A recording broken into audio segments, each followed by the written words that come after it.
There's an ancient phrase, here's what it says: if you try to save your life, you will lose it. But if you will lose your life, meaning if you will invest your life, that's the best way to save it and to multiply it many times over. Everybody has a turn back moment. Everybody has a crossroad. You can either decide to continue or to quit, to go forward or to go back. I will my way to the top. Some of you got that same fight in you, but you fight people. You still cussing folk out. You still laying hands on people. That's the easy fight. Now fight your bad habits. Fight your addictions now. Fight your laziness. Fight your procrastination. Take that energy now and fight to get a degree. Fight to start a company. Fight. High performers are obsessed about the topic in which they're trying to learn, master, grow into. And if no one thinks you're crazy, you're not yet operating to the outer limits of your potential. You're not there yet. Because somebody in your life should say, you really care about this in a crazy way. And when you get there, you know you found your thing. So looking for a way in which we can begin to give our lives some special power. Number one, commit yourself to giving your best at all times. It's a new game now. So now more than ever, it's about creating a positive atmosphere in the workplace and people that have that competitive edge, people that are hungry to make it. So you got to be hungry now. You can't just casually walk around, well, I'll get to it later on. Oh, no, this is a new day right now. Committing yourself to give your best at all times, regardless of the competition to do otherwise, or the influences of negative people that will tell you, hey, look here, don't push yourself too much. Now's the time to push yourself, to always get in the habit of giving the best that you have to share. People need to know you for one major thing first. He works.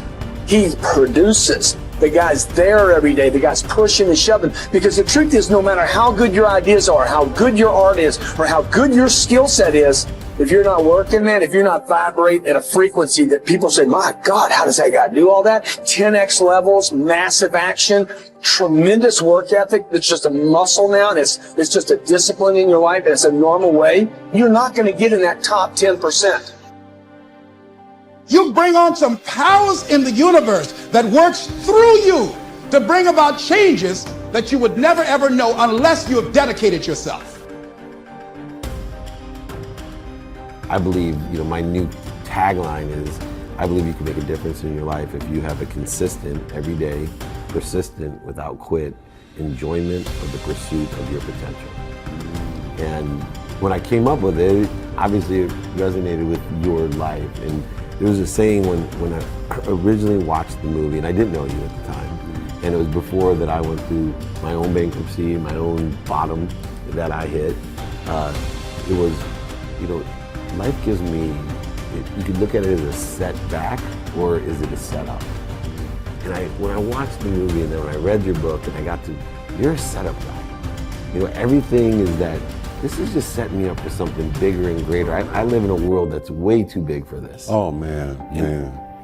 Can you tell me where that came from? Well, you know what? First of all, let me say this about that. It's interesting you should mention that.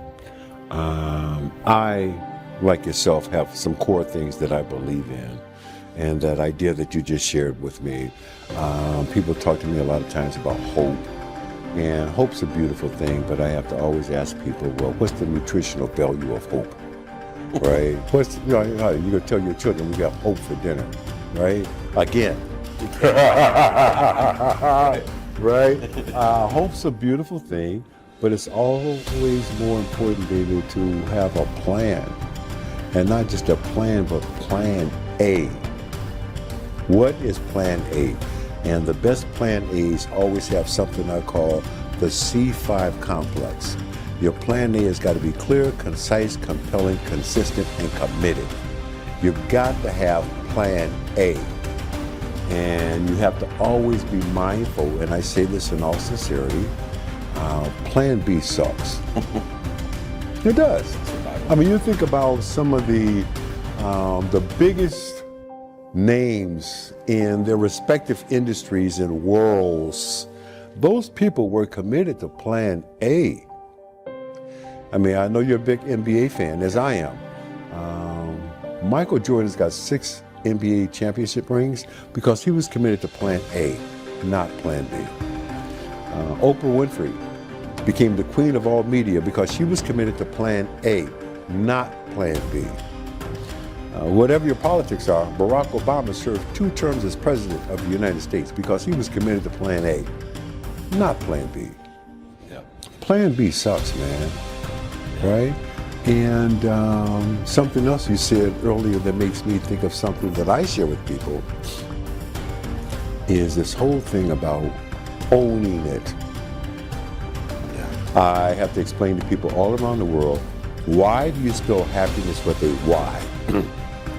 That Y is there to make us all mindful that it is you and your responsibility, you and your opportunity to create the life that you want for you and your family. That's why we spell happiness with a Y. If you really analyze your beliefs, you'll change them. I had a friend one time, I was trying to figure out where do beliefs come from. How do you, because all religion and all science will tell you, you got to believe it.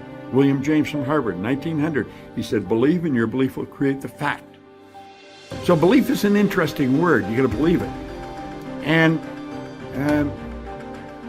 I was having lunch with a mentor one time and he said, our belief system is based upon our evaluation of something.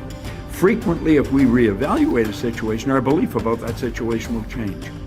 It was like bells were going off my head because I was trying to understand belief. How do you change your belief?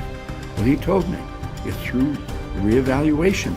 And so I started to evaluate myself and reevaluate what I was doing.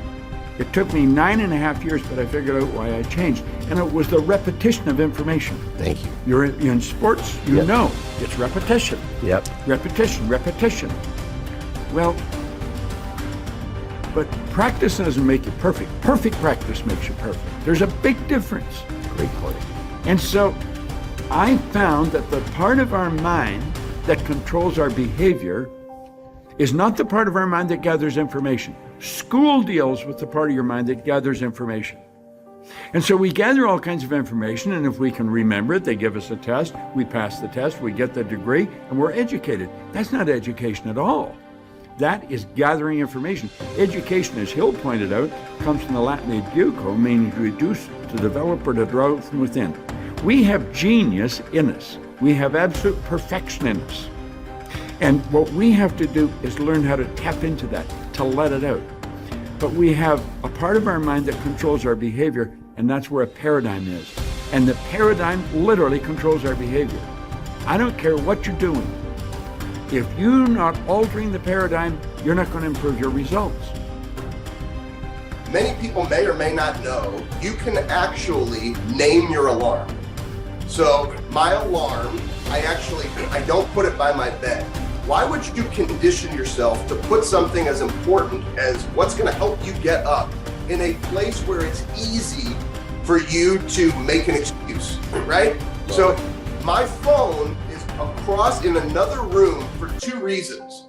Number 1, I have to physically get out of bed. And number 2, Amy's going to kill me if that goes off for too long. So I am sprinting to turn that thing off. And the first thing I see on the screen is my mother's name, Jan Fishman Newman. My mother passed away 11 days before my 8th birthday. So my fire, if the first thing I see is Jan Fishman Newman, you think I'm hitting that snooze button?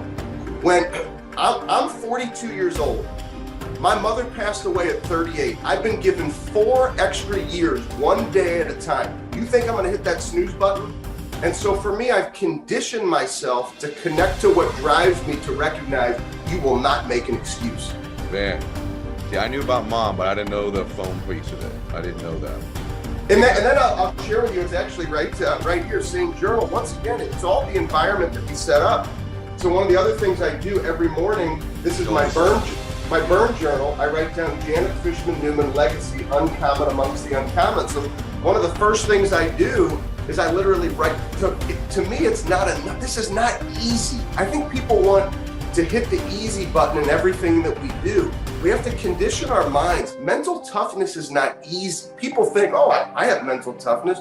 You have to condition your mind. Your mind is the most powerful weapon that you have. It's a muscle. So Ed, you and I, we can work out our muscles, but the reality is this is a muscle that far too often people don't condition that muscle. So I've conditioned it to see my mother's name, but then I've conditioned it to write down and to deeply connect to the burn. Once I do those two things, it's go time.